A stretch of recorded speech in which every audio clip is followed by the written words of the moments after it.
का अटैक था, लेकिन 1 डेढ़ 2 महीने से यूक्रेन अटैक नहीं कर रहा था। यूक्रेन ने अचानक से जो है वो बहुत बड़े बड़े अटैक्स करना शुरू कर दिए। सूची में अटैक किया जहाँ पे पिछली बार ओलंपिक्स हुए थे, फिर सेंट पीटर्सबर्ग में अटैक किया जब पुतिन जो थे वो नेवल ड्रिल्स देख रहे थे रशिया में। और इसके अलावा जो है वो आने वाले दिनों में जो है वो हमने देखा है, पिछले दिनों में हमने देखा है कि उन्होंने मॉस्को पे भी अटैक किया, क्रेमलिन के पास भी कुछ अटैक्स हुए हैं। एक टिकटॉकर जो थी उसको पकड़ लिया रशिया ने, उसने कोई टिकटॉक के दौरान कोई वीडियो बनाई जिसमें रशिया पे अटैक हो रहा था, जिसे एक मैसेज गया कि रशिया में भी यूक्रेन अब अटैक्स कर सकता है और अटैक्स कर रहा है। इट शोज के अमेरिका ने जो कैपेबिलिटीज यूक्रेन को दी हैं वो अब जल्दी जल्दी वो दे रहा है, और उस वजह से यूक्रेन जो है वो अटैक्स कर रहा है अपने ड्रोन्स के थ्रू, अपने मिसाइल्स के थ्रू और अपनी मिलिट्री के थ्रू, अपनी आर्टिलरी के थ्रू। तो कहने का मतलब ये है कि आने वाले वक्त में यूक्रेन की तरफ से भी इंटेंसिटी बढ़ेगी अटैक्स की। इस वजह से रशिया ने अपना जो न्यूक्लियर अलार्म है वो अब सेट कर लिया है। हमें एक और भी डर लग रहा है कि कहीं Russia Ukraine war nuclear side की तरफ ना चली जाए। अब मसला ये है, मैं आपको थोड़ा सा बताता हूँ। रशिया जो है वो धमकी बार बार देता है कि अगर यूक्रेन को अमेरिका ने इतनी ज़्यादा सपोर्ट कर दी कि कल को यूक्रेन ने रशियन फौजियों को हराना शुरू कर दिया, मतलब अमेरिका का जो मिलिट्री इक्विपमेंट है वो ज़्यादा अमेरिका ने देना शुरू कर दिया और रशिया की सॉवरेनिटी को खतरा आयद हुआ, तो रशिया फिर न्यूक्लियर वेपन यूज़ कर देगा। अब रशिया ने ये धमकी दी है 3-4 दिन पहले।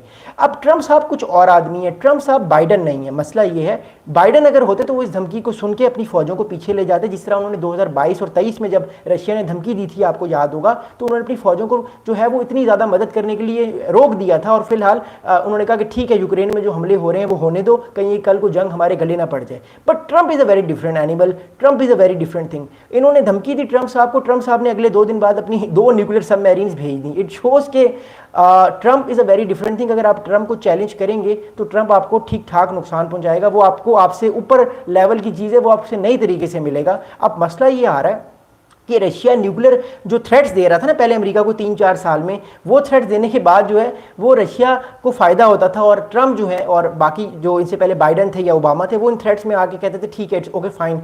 Trump is a very different kind of creature. वो कहते हैं कि ठीक है मुझे आप थ्रेट दे रहे हो तो मैं भी अब इस थ्रेट को लेता हूँ और मैं आपको ठीक ठाक और भी नुकसान पहुंचा सकता हूँ। तो ट्रंप साहब ने 2 जो है वो न्यूक्लियर सबमरीन भेजी, जो कि एक बहुत सारे मिलिट्री एनालिस्ट कह रहे हैं कि ये एक अजीब बात है, ट्रंप साहब को ये नहीं करना चाहिए था, ये सिग्नलिंग ठीक नहीं है। लेकिन मसला ये है कि Donald Trump is a very different person, और रशिया भी इससे बैक फायर पे आया। देखिए ऐसी बात नहीं है, रशिया भी इस चीज़ से बैक फायर पे आया। 2 दिन पहले जब एक मुल्क है, अब मुझे बेलारूस, यस, बेलारूस के प्रेसिडेंट जो थे लुकाशेंको आई थिंक, वो बैठे हुए थे ये पुतिन साहब के साथ। तो पुतिन ने कहा कि हम पीस टॉक्स करना चाहते हैं, हम भी पीस टॉक्स पे यकीन रखते हैं। इट शोज़ कि वो भी समझ रहे हैं कि डोनाल्ड ट्रंप ब्लफ नहीं करते, जो बात वो कहते हैं उसको वो पूरा करते हैं। अब इसी वजह से जो है वो हमने देखा कि कल भी ड्रिल्स हुई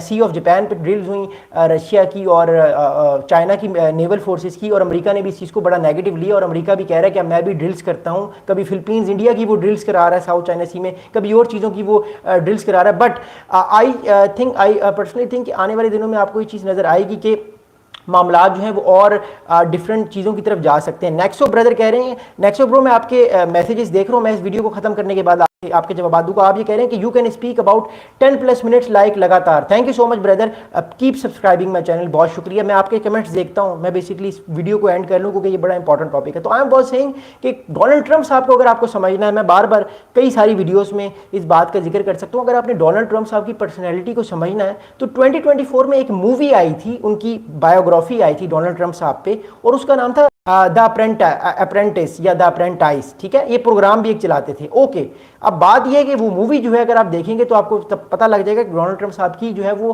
पर्सनैलिटी है कि he wants to always attack and attack. वो हमेशा अटैक की पॉलिसी में बिलीव करते हैं, वो डिफेंस में बिलीव नहीं करते। इस वजह से वो इंडिया पे भी इतना प्रेशर डाल रहे हैं कि इंडिया उनकी सारी बातें माने, चाहे फिर वो कोई भी उनका आर्च राइवल है वो उसको छोड़ेंगे नहीं। तो I think these kind of things are going to be very very important in the upcoming days. और मैं आपको फिर कह रहा हूँ कि अमेरिका और इस टाइम रशिया का जो न्यूक्लियर थ्रेट लेवल है वो याद रखिएगा, ये ऑल टाइम हाई है। ये 1962 में जो क्यूबन मिसाइल क्राइसिस हुआ था, मैं इस पर भी वीडियो बनाऊंगा, लेकिन ये क्यूबन मिसाइल क्राइसिस से भी ज़्यादा एक इंटेंसिटी वाली बात है। मेरे बहुत सारे दोस्त अहबाब बार बार कहते हैं कि सर अगर वर्ल्ड वॉर 3 हो जाए अली ब्रदर, तो मैं उनको कहता हूं कि नहीं ब्रदर, अगर वर्ल्ड वॉर 3 हो जाती है तो फिर आप और मैं भी नहीं रहेंगे, दुनिया ही फारिग हो जाएगी सारी, क्योंकि इस टाइम दुनिया में 10 से 15 हज़ार न्यूक्लियर वेपन्स हैं और ये बड़े खतरनाक चीज़ है। न्यूक्लियर वेपन कोई आसान चीज़ नहीं होती। इंसान की बॉडी जो है वो 1 सेकंड के अंदर उसकी बॉडी गल के गायब भी हो जाती है, इतनी ज़्यादा वो गर्मी, इतनी ज़्यादा वो इंटेंसिटी वाला वेपन होता है, आप सोच भी नहीं सकते। तो द थिंग इज़ दैट कि हमें हिरोशिमा